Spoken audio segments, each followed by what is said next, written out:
We flew into Belize City, the only place where there is a reasonably sized airport in Belize. It is an easy flight. Flew to Atlanta, Atlanta to Belize City. Airtime is like 4.5 hours. It's not bad at all.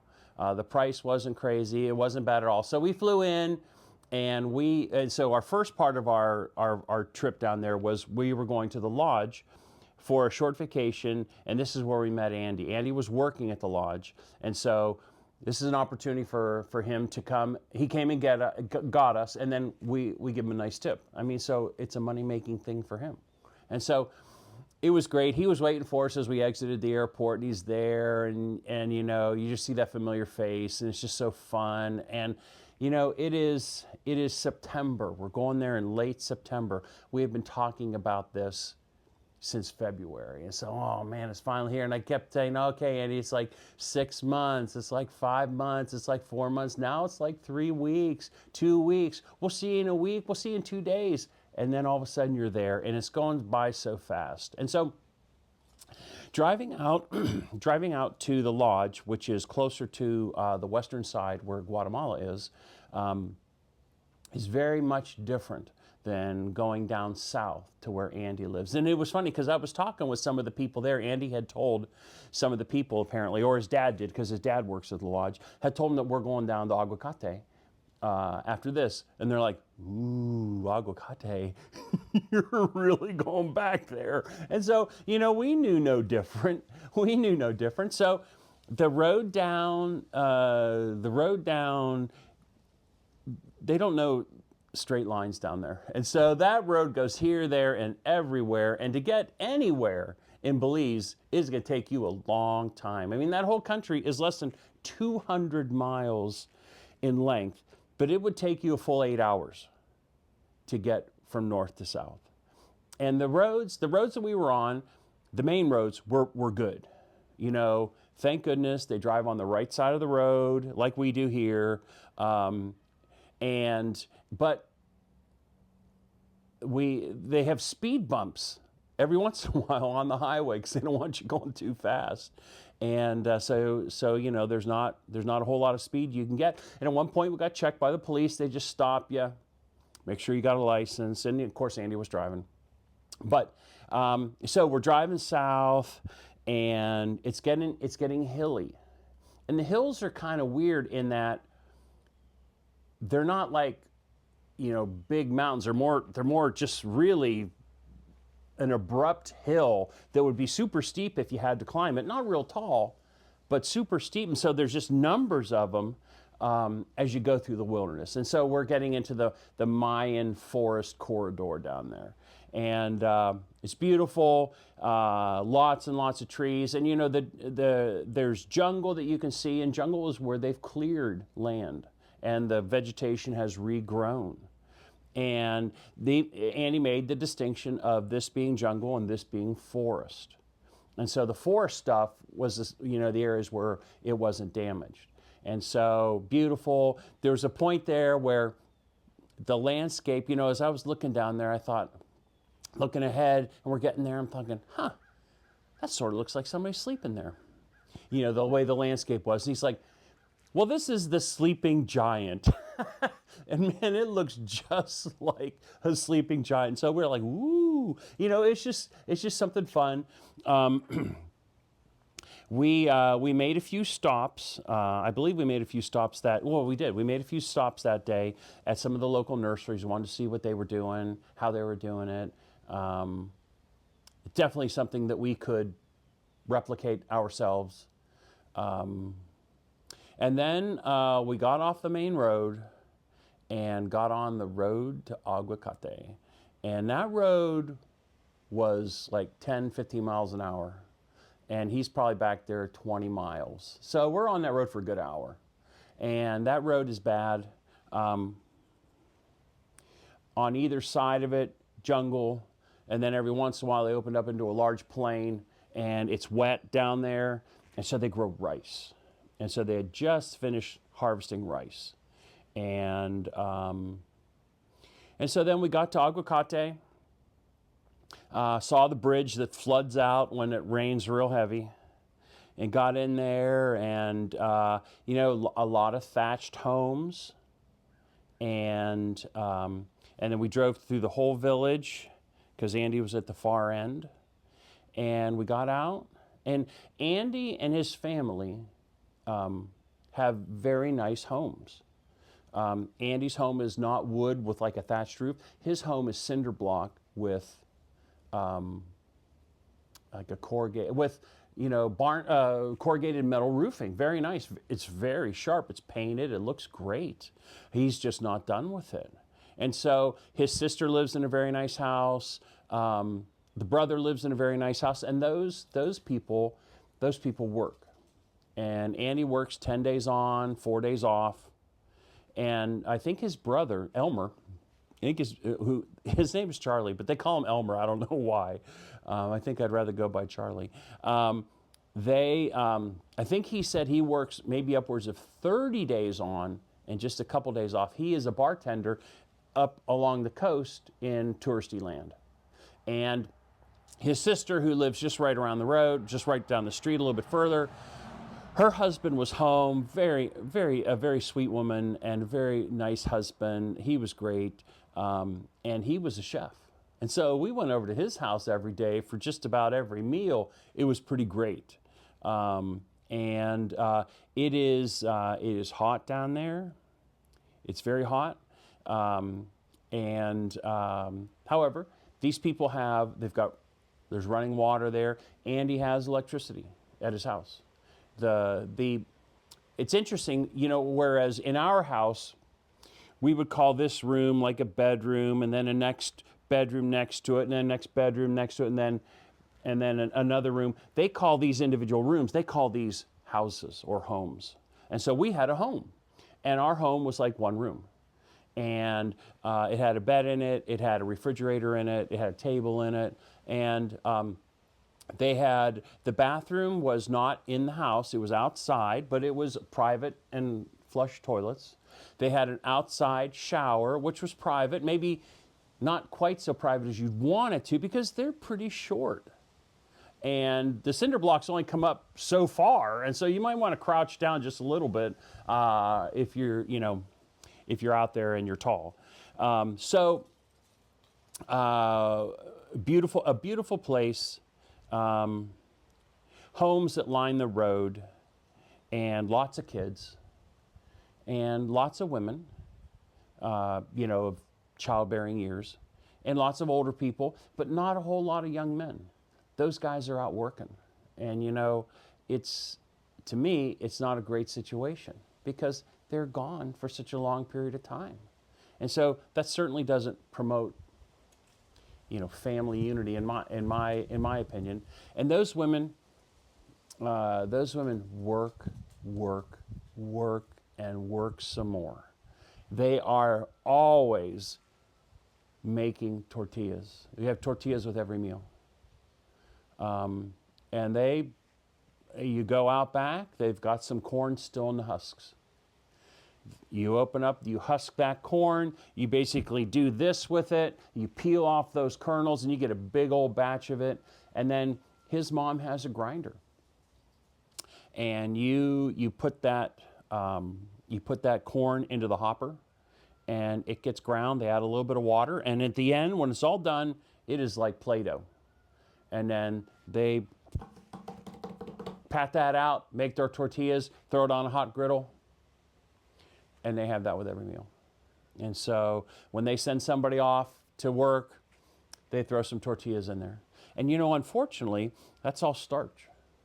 And they eat a lot of starch. They eat a lot of tortillas, a lot of corn, a lot of beans, and they have the diabetes problem in that village is high. While we were at this old fellow's house, praying for him, they were praying for another woman who subsequently died like the next day at 54 years old from diabetes. And so, and even one of the ladies we were talking with, or Pam was talking with, my wife who's a physician, said that she had medicine. She was afraid to take it because she thought it would hurt her. And so there's just a lot of misinformation there. So as we encountered this kind of stuff, we started plotting strategy. What can we do down there in a medical sense to give people confidence in what they're getting? The Hilaria, the medical worker, she's a sharp lady. She knows her stuff. She cares for those people. And so they have a really good person in their medical personnel there. But sometimes, just like it probably was with your parents, Jacob, that information coming from another source sometimes had more credibility than the same thing that your parents were saying to you. So there's probably an opportunity for us to go down there, talk with these people, maybe take some equipment down that would help Hilaria deliver, hopefully even better medical care. The other thing I noticed was just they could probably use some dental stuff. I don't know what that is, but back in the day when my son Michael went to Honduras, I think it was, they did a fluoride treatment with the people, and so that would be helpful. That would be helpful. And maybe it's just teeth brushing. I don't know, but that's all stuff we can haul down there. So on the spiritual front, you know what? Those people, if the funeral had not happened when it did, those people would have been in church every night.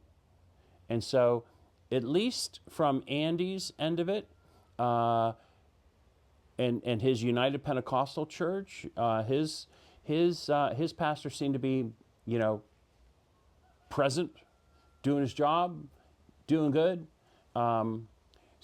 We did not get a chance to meet him in person. He saw us there because, of course, we stick out like sore thumbs because we're like a foot taller than everybody else. But if you recall, he did not want to work with us. And I don't know whether that's just that's a him thing, a pastor thing, or whether that's a denominational thing. But honestly, okay, that's fine.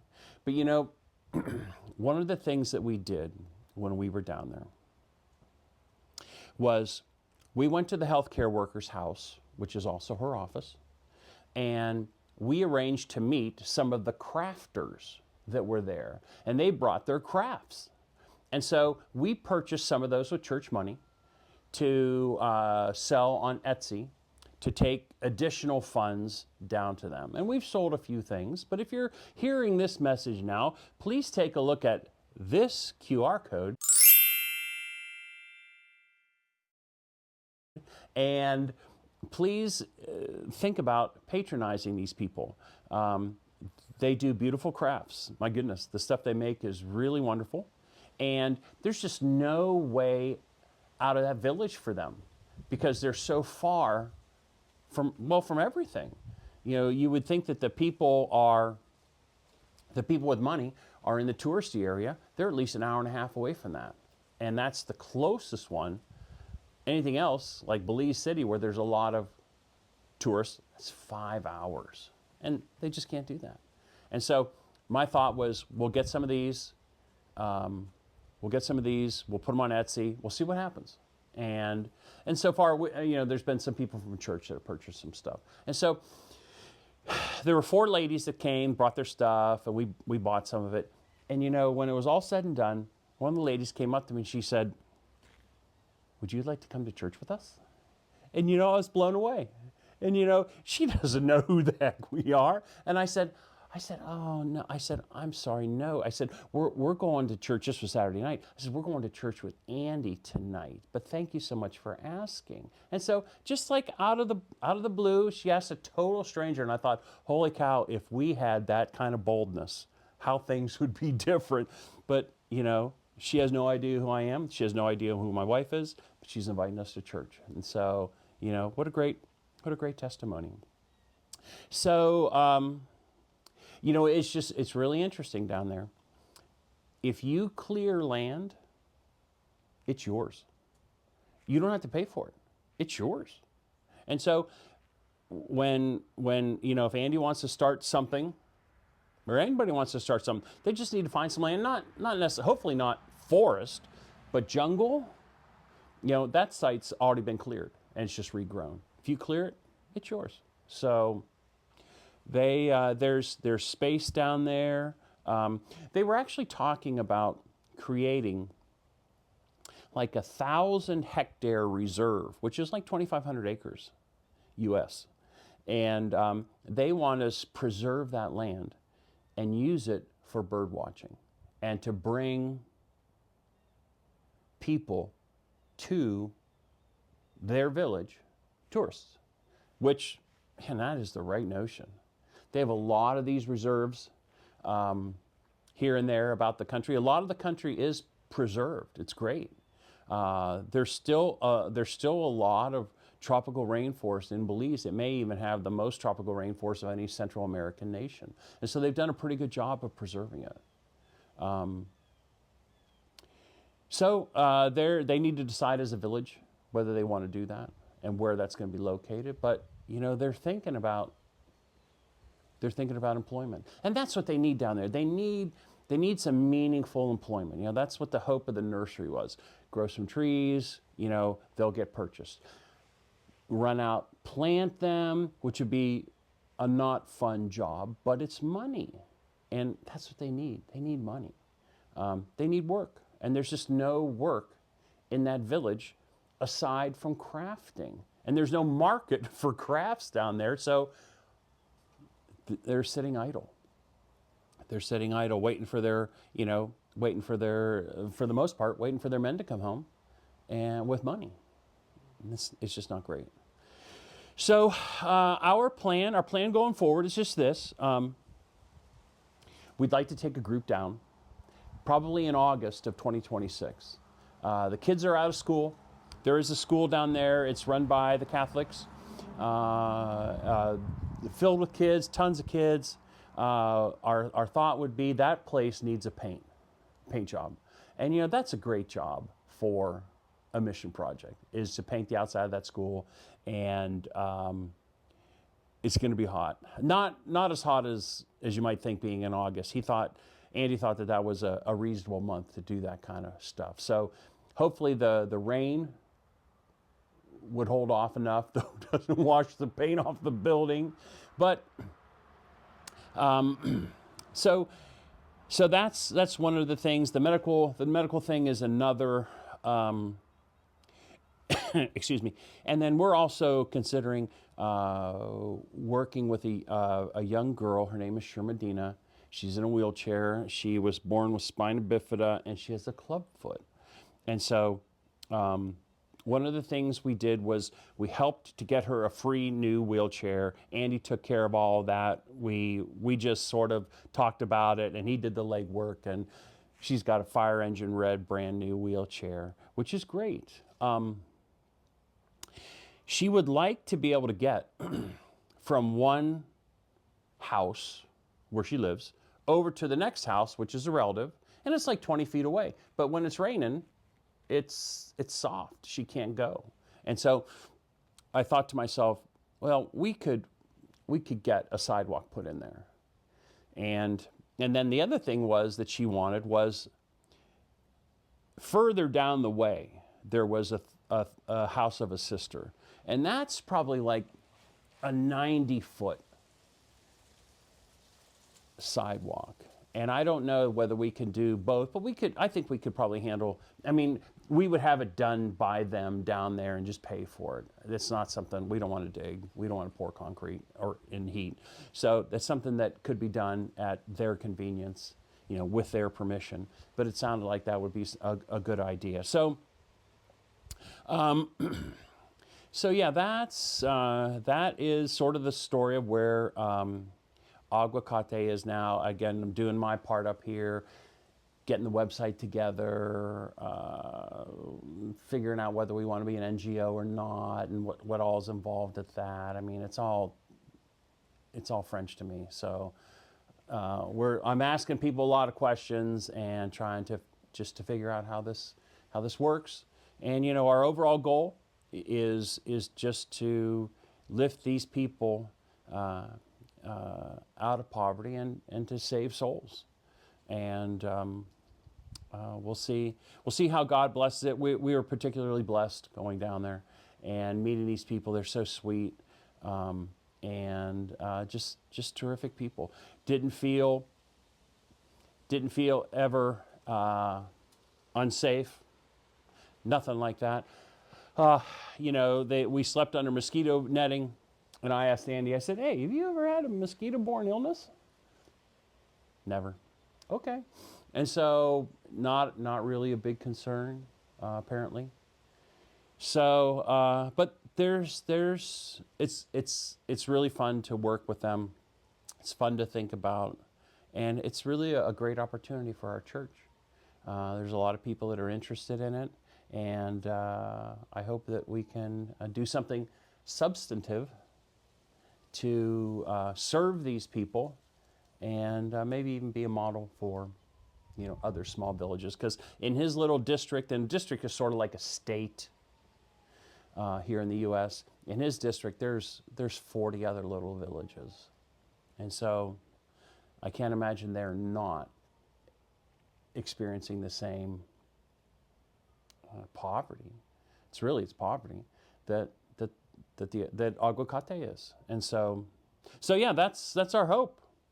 That's our hope, and God willing, we'll do that.